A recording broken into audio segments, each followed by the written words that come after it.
back again with a new video. Today we're going to have a look at Dehancer, which is a film-like color grading plugin for all your editing software like DaVinci Resolve, Final Cut, Premiere Pro, Lightroom, Photoshop. It's even available on iOS, so you can actually edit your images on the go. Dehancer gives you that filmic cinematic look. It really replicates film stock to a degree that I've never seen before. So it's a great plugin and a great tool to have inside of your arsenal if you try to get this filmic look. Dehancer was nice enough to send me the plugin for a review, so let's check it out. We're going to jump inside of DaVinci Resolve, and also as a bonus we're going to check it out inside of iOS so you can get those images, this filmic look on the go.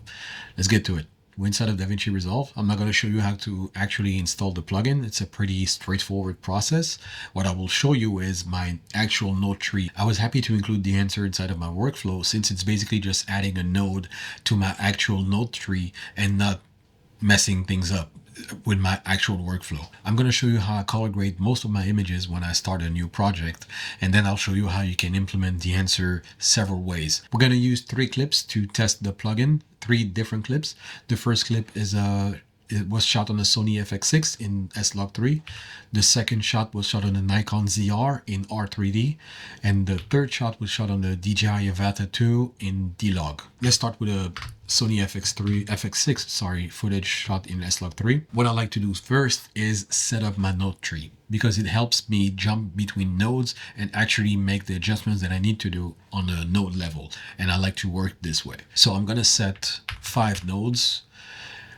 We're going to name them so I can explain them as well. So the first one will be my CST in, which is a color space transform. This is where I'm going to interpret the footage that I receive from this camera. The second node will be my white balance. The third node will be my exposure. The fourth node will be my CST out, so color space transform out. And the fifth node will be film emulation, so Dehancer. I'm just going to call it film. Okay, let's jump back to the first node, the CST. I mentioned that I wanted to keep a similar workflow to the one that I already have, which is basically using CSTs to interpret the footage that I receive from any type of camera to a workable color space, which will be, in this case, DaVinci White Gamut Intermediate. Once I set up my node, I basically just grab the color space transform plugin, or effect, however you want to call it, and set up my input color space to what I receive from the camera, which is Sony S-Log3 Gamut 3 Cine. Okay, Sony S-Log3, where is it? Here. And then I transform it from S-Log3 to DaVinci White Gamut, which is a wider color space that we can actually use to color grade. Everything that I'm going to show you is going to be very simplified. If you have any questions, let me know in the comment, but I would definitely suggest that you check out Cullen Kelly or Darren Molston and see why they have a similar workflow, okay? So second one will be my white balance. So what I like to do is having a node that is set to gamma linear, and then create my adjustment using the gain wheel inside of the primary. I'll show you in a minute. Then I have an exposure node, and this one I like to use the HDR wheels to actually adjust my exposure. Okay, but once again, we'll get back into it. Then the fourth node, which is the CST out, and this is where we're going to use a second CST, a color space transform plugin, is coming from DaVinci White Gamut to Rec 709, which is our delivery color space.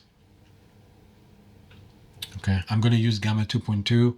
Most of my clips end up on a small screen anyway and on social media, so it doesn't matter too much. If you broadcast, if you send it to TV, use Gamma 2.4.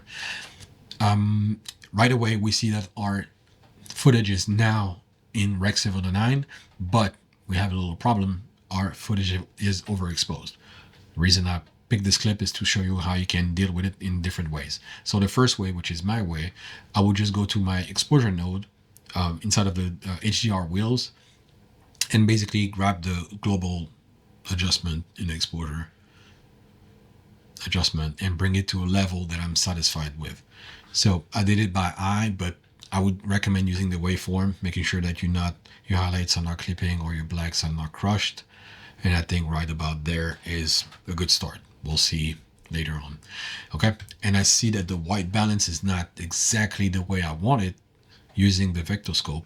This is the skin tone line, and I try to have most of my skin tone on this line. Okay, you can use the little eyedropper and see that your skin tone is not exactly at the exact spot. So this is when we jump inside of our white balance node, and under primaries and gain, this is the way I like to adjust my white balance.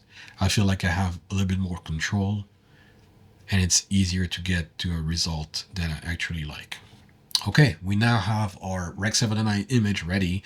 We can have some fun with Dehancer. Okay, so let's just grab the plugin and drop it inside of our film node.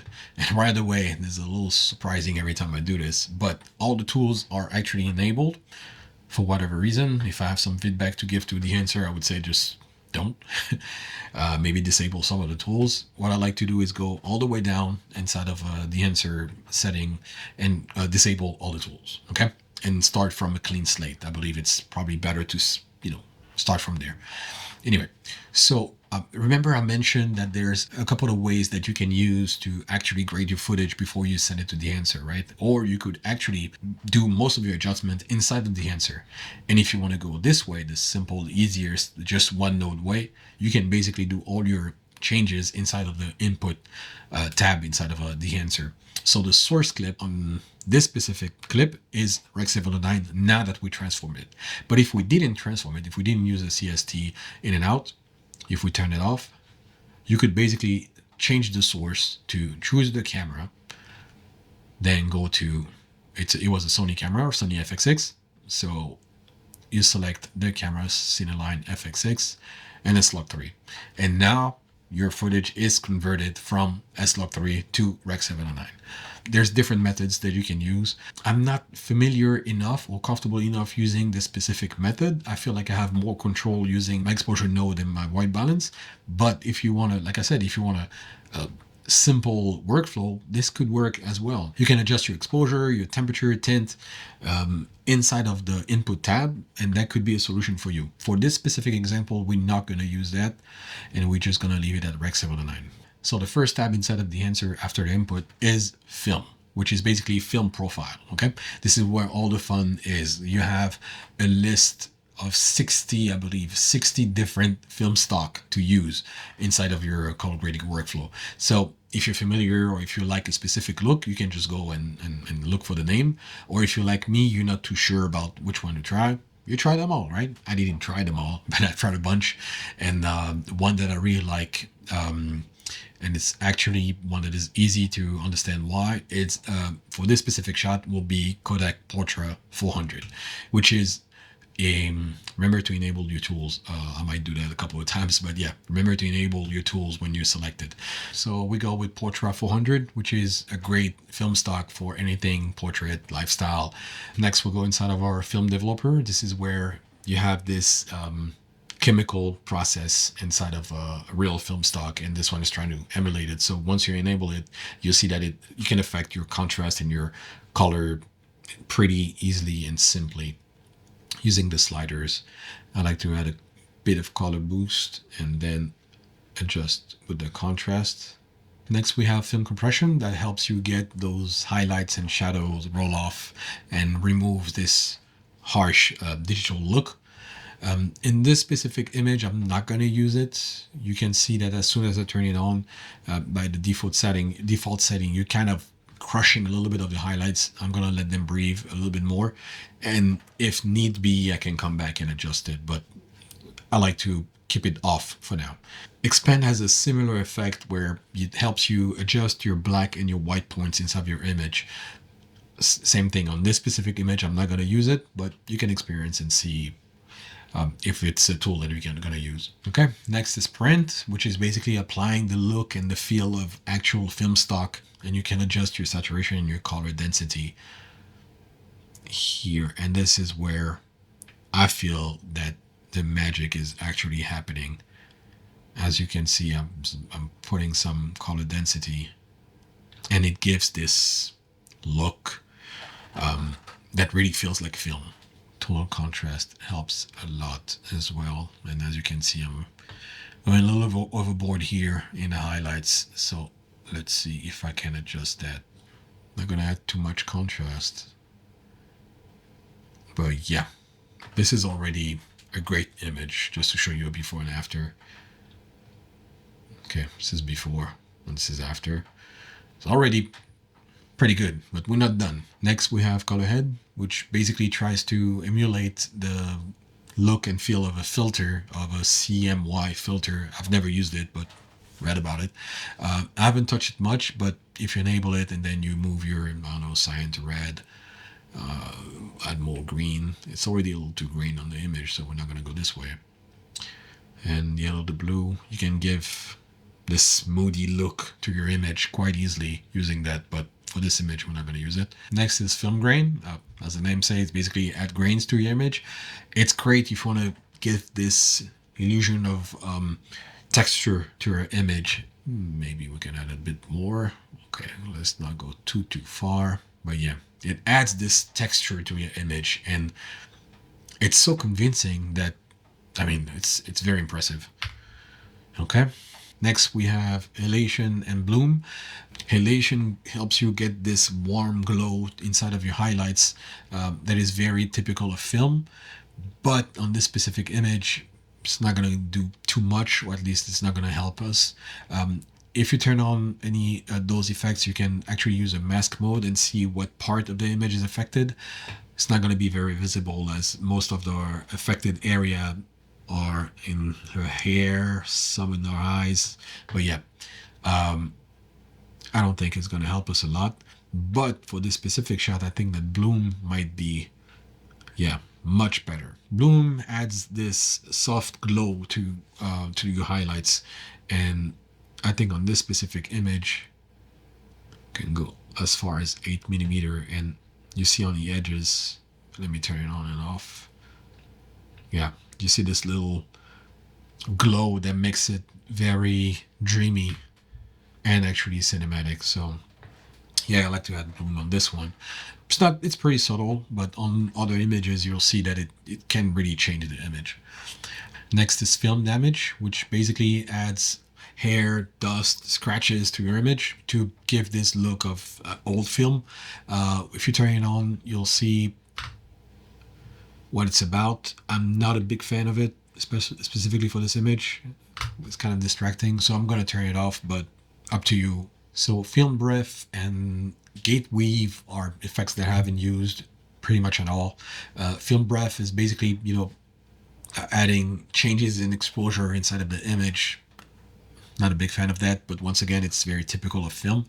And gate weave is the movement of the actual film inside of the machine.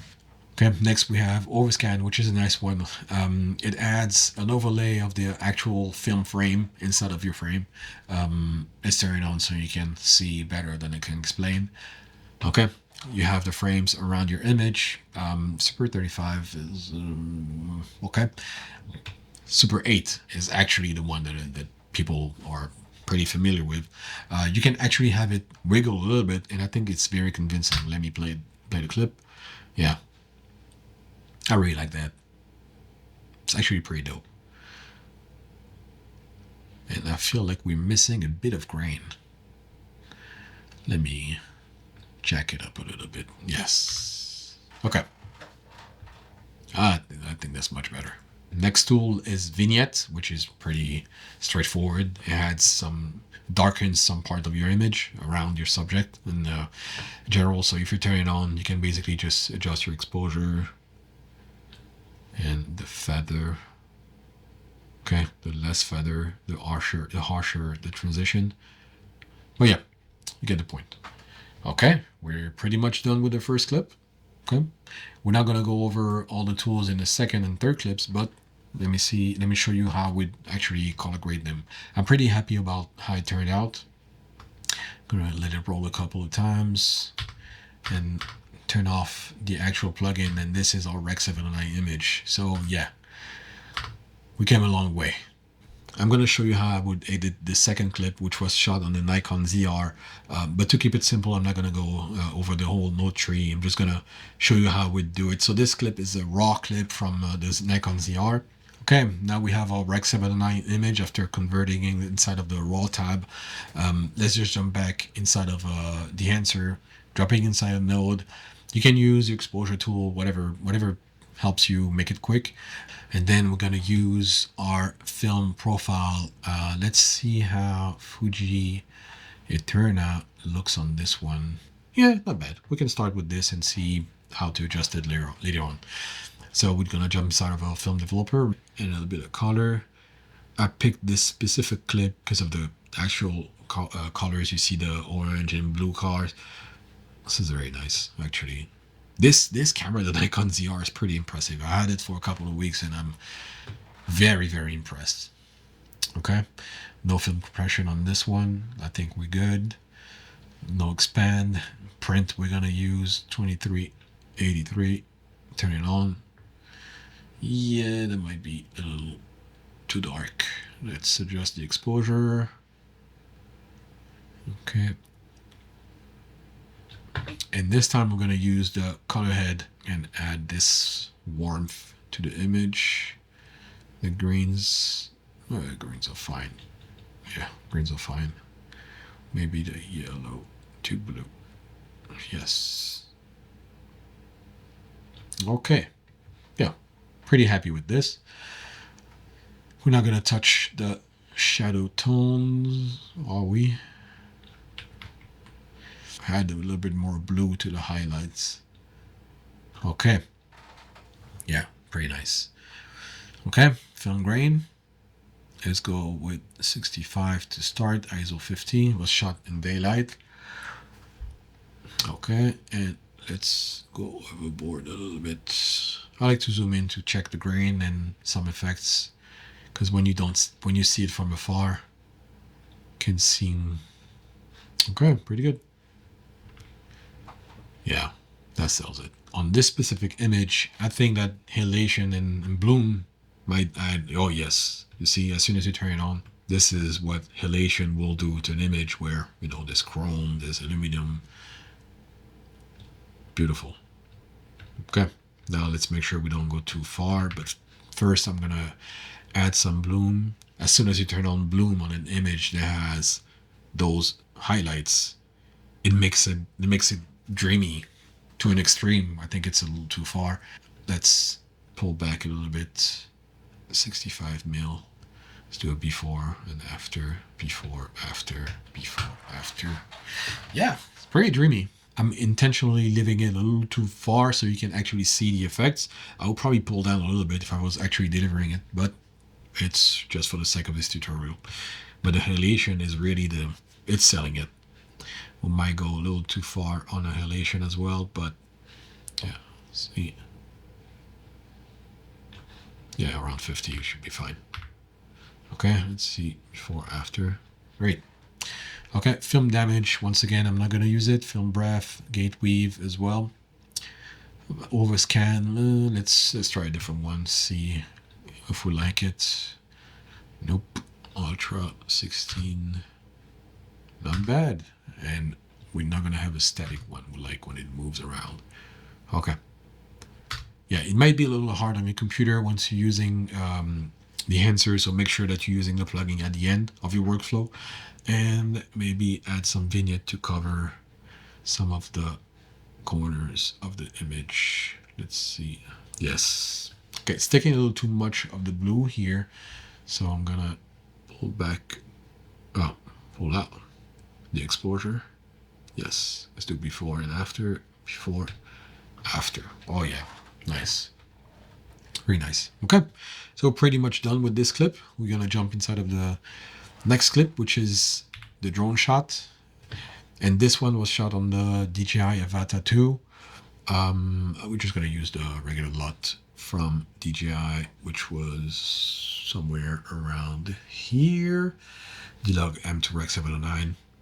There you go, Rec 709 conversion done.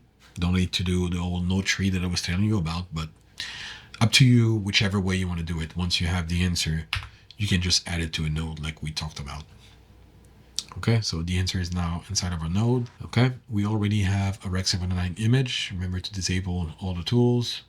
And once again, we're going to select a film stock that we like. Let's go with Velvia 50.